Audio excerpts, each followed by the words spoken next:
So once again, a very good morning, students. Welcome you all for the online lecture series on remote sensing and GIS. So this will be the part 4 of the microwave remote sensing lecture. So till now we have covered some of the parts in part 1, part 2 and part 3. So we'll be binding of this microwave remote sensing in this part 4. So in previous lecture, I have concluded my lecture, that is part 3 lecture on this particular topic, that is the SLAR and synthetic aperture radar. Okay, so we have to cover from the microwave remote sensing SAR.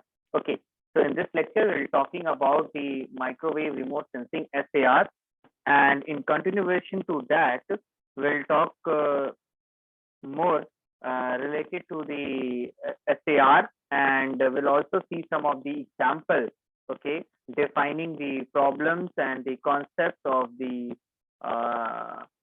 SAR. Okay, so let us see, let us understand how we can image this particular object. ठीक है, अब इस particular object को आप देखिए, इस particular slide को आप देखिए, how we can image this particular object using this synthetic aperture radar. So assuming the position of this target, एक बार इस position, इस target का एक बार position को assume कर लेते हैं, ठीक है, and this is synthetic aperture radar, ठीक है, और यहाँ पे हमारे पास synthetic aperture radar है, right?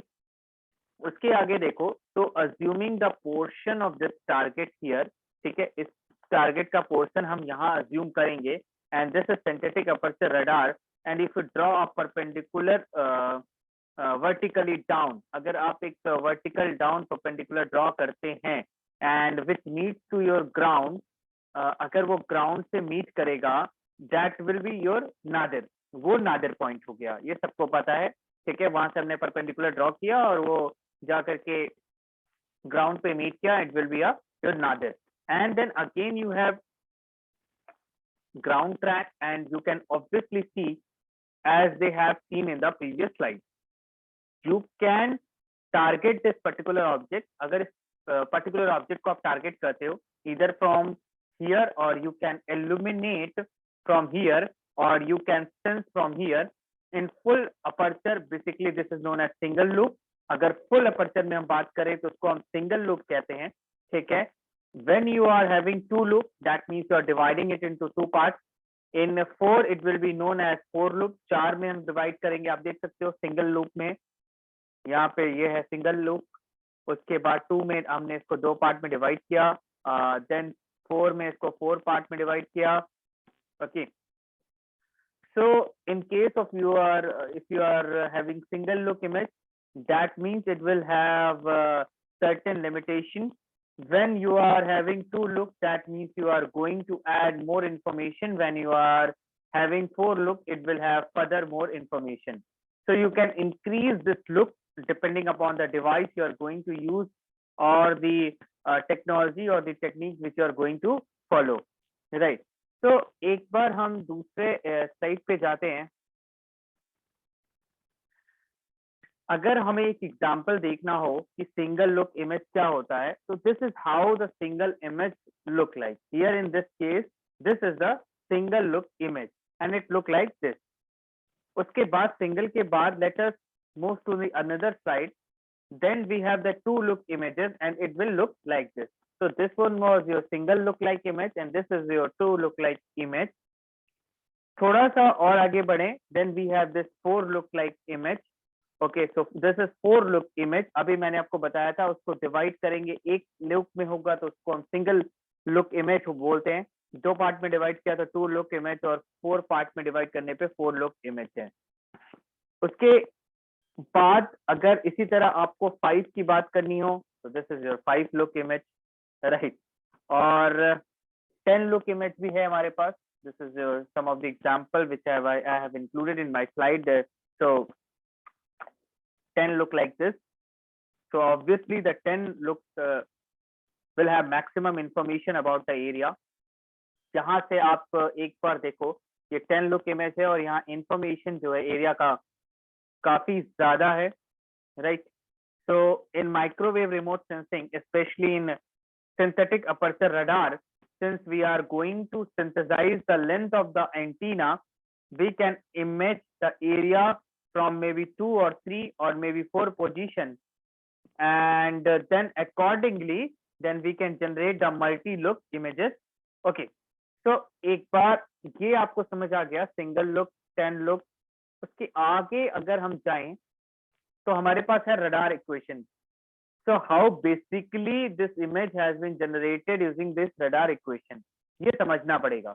So you can see here we are using this power transmitted towards the target, then GT is basically, GT आपका क्या है, gain of the antenna in the direction of the target, R is range distance, and sigma is radar cross section or effective scattering area of the target. Then AR क्या हो गया, it is basically effective area of the receiving antenna. So using this we have calculated the received power. ठीक है, now further हमको इसको देख लो, PT क्या है आपका यहाँ पे, power transmitted towards the target, GT क्या है, gain of the antenna in the direction of the target, R क्या है, range distance, sigma is your radar cross section or effective scattering area of the target, और AR क्या है आपका, effective area of the receiving antenna.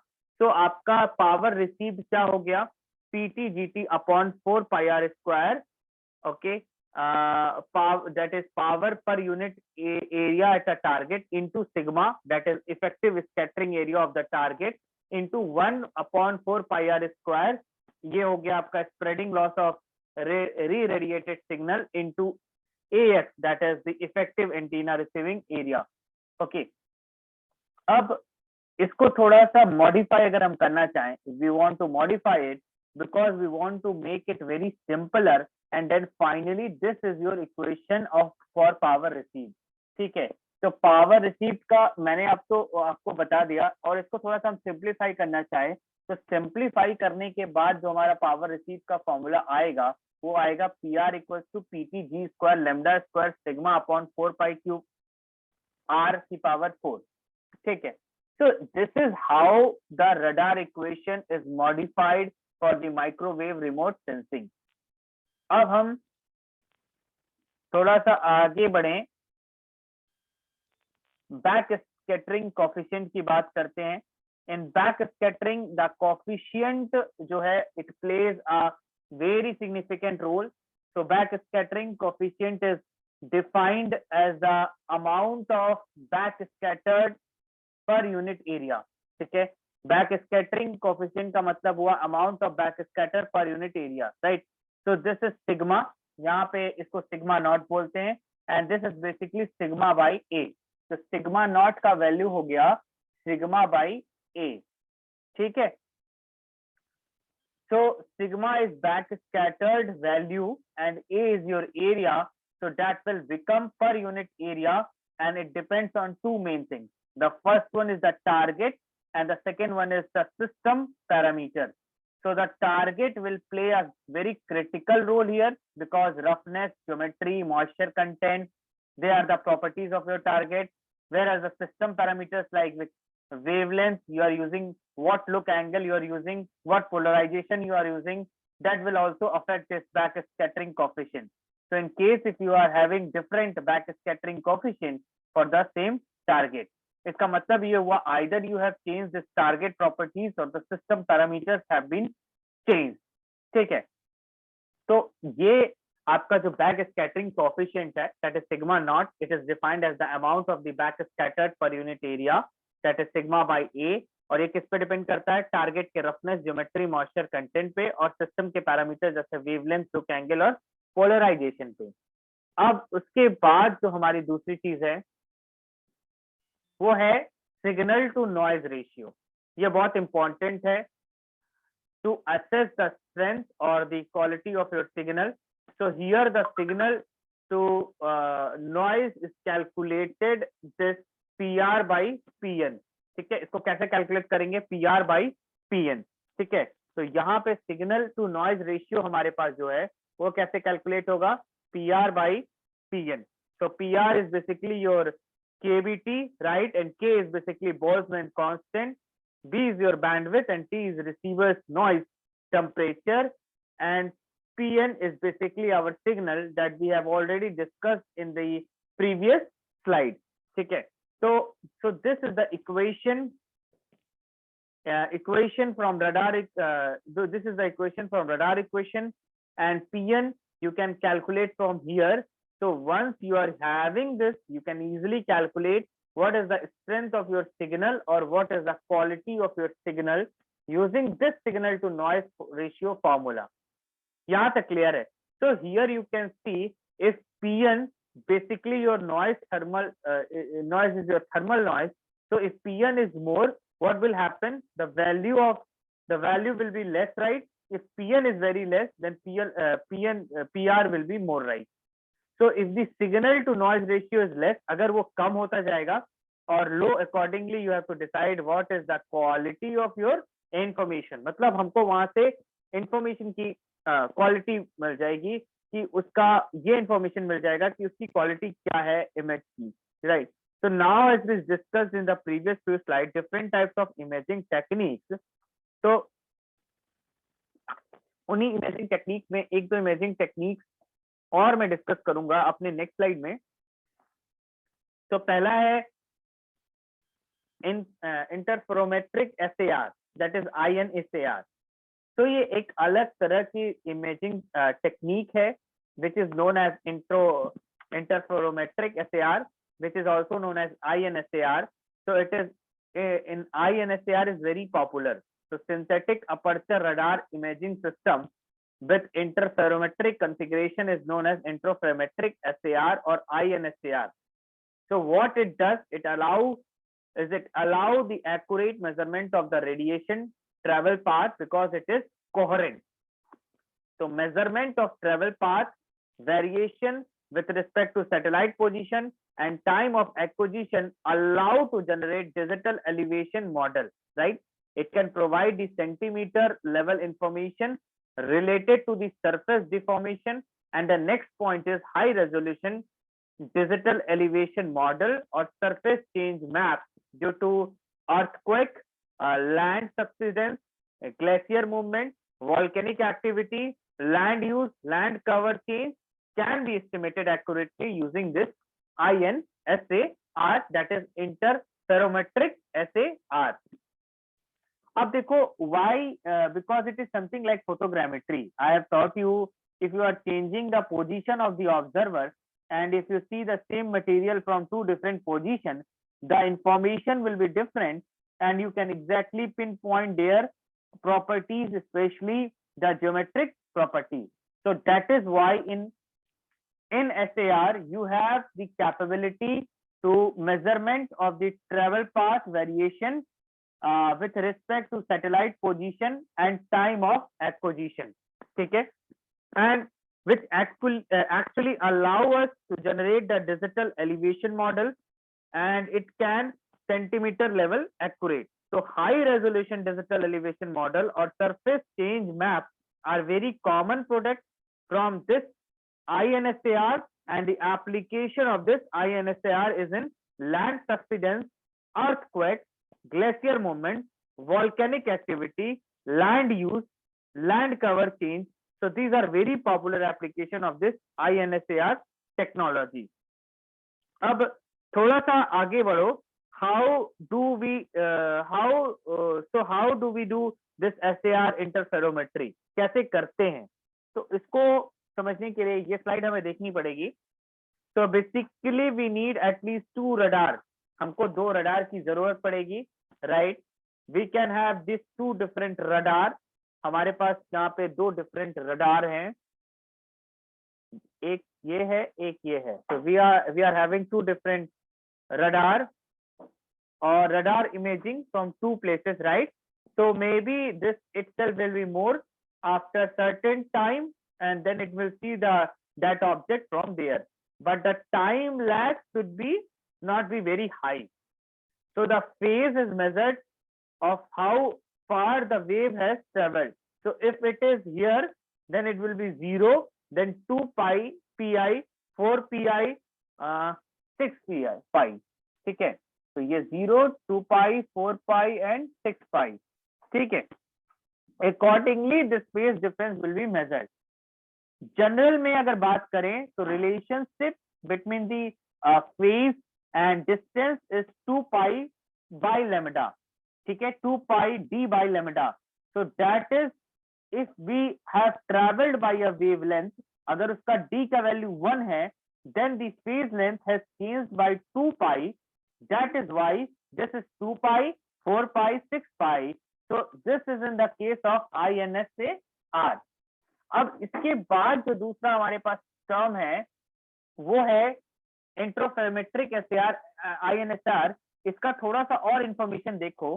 In SAR, in INSAR, the phase information is very important, and we are generating this phase information. Why?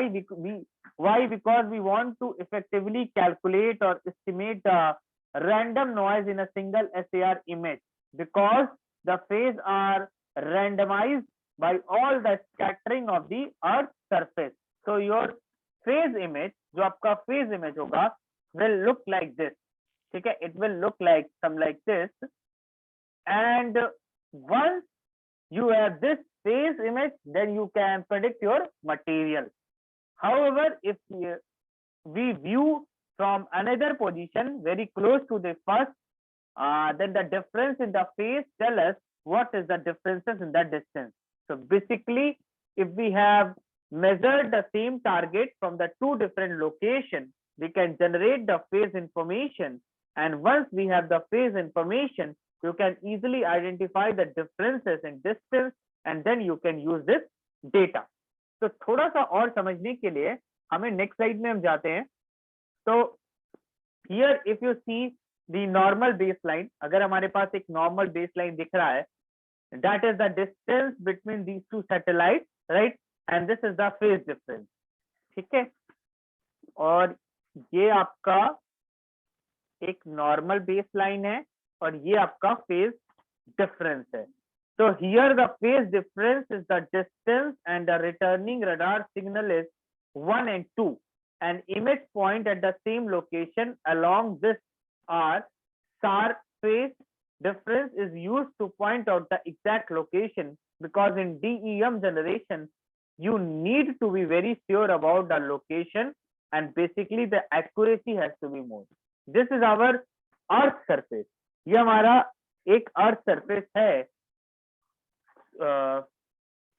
So the difference between the two path lengths related to the difference in the phase of the received electric field, ठीक है। अब अगर दूसरी चीज मैं आपको दिखाऊं तो यहाँ पे देखो, इंफ्रोमेट्री में basically we generate the coherent image and the phase information. तो जो इंटायर इमेज है हमारे फेज इंफॉर्मेशन का is known as interferogram, and image of the coherence, that is the correlation between the two images.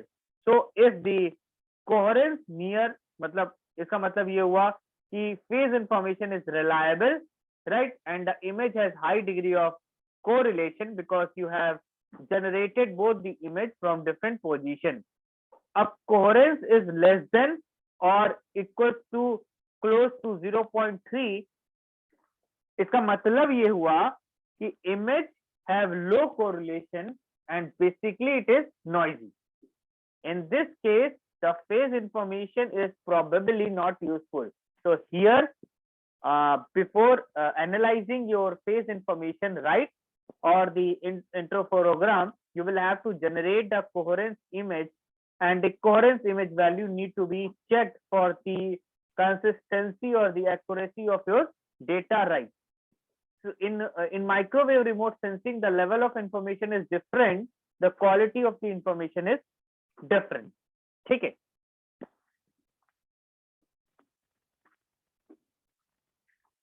अब बात करते हैं, अब थोड़ा सा समझते हैं what exactly we can do here, ठीक है।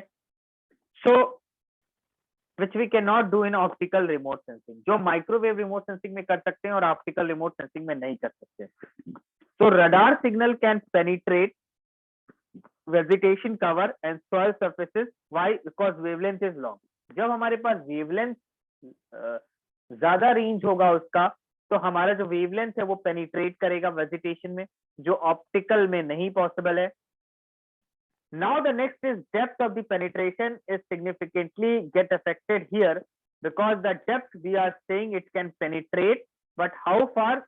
So that defined by the moisture content of your surface and the roughness and the incident angle. So it is very important if you are going for the subsurface studies or the geometry related studies or the moisture content estimation, then you need to understand these are the limitations of the microwave remote sensing data. So it can give you the information, but you need to take care of all this. So maximum information about this penetration can be achieved with the longer wavelength. अब थोड़ा सा आगे बढ़ते हैं।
तो इस वाले slide में हमको क्या देखना होगा, हमको ये देखना है कि इसके एप्लीकेशन क्या है, and we have the several application here.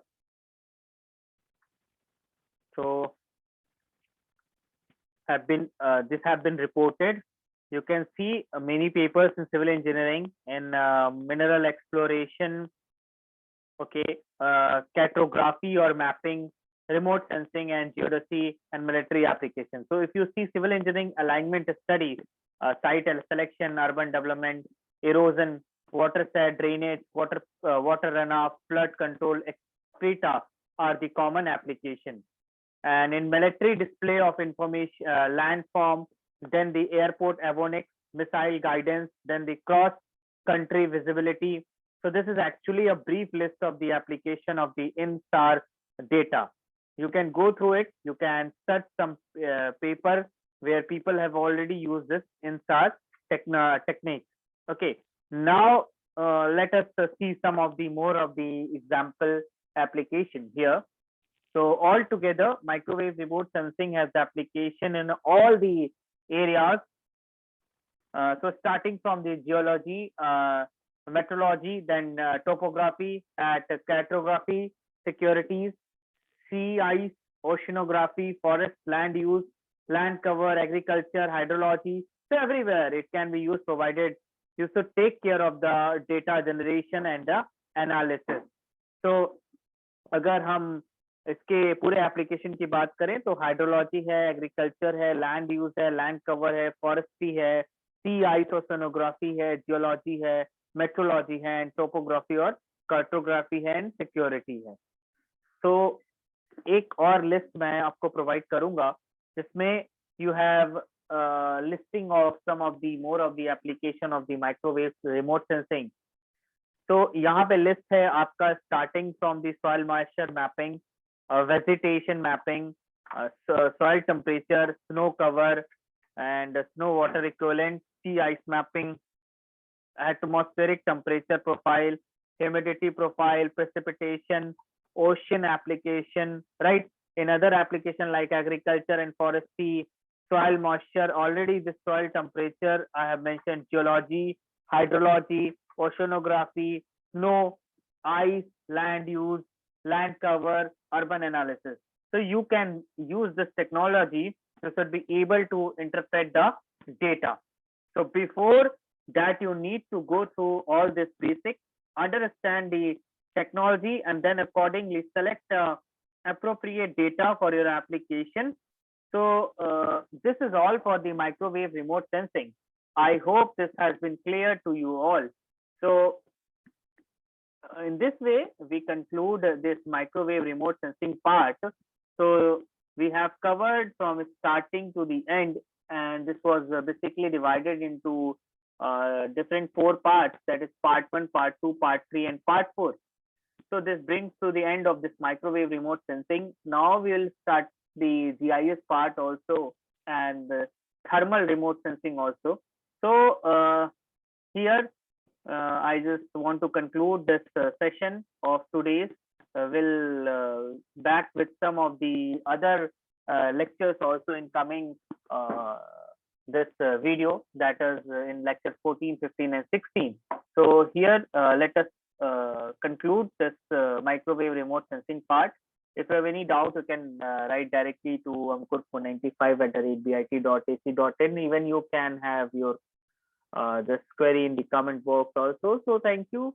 Have a nice day, and thank you for listening it patiently. We'll be back with some of the more of the lectures in the coming lecture series. Thanks.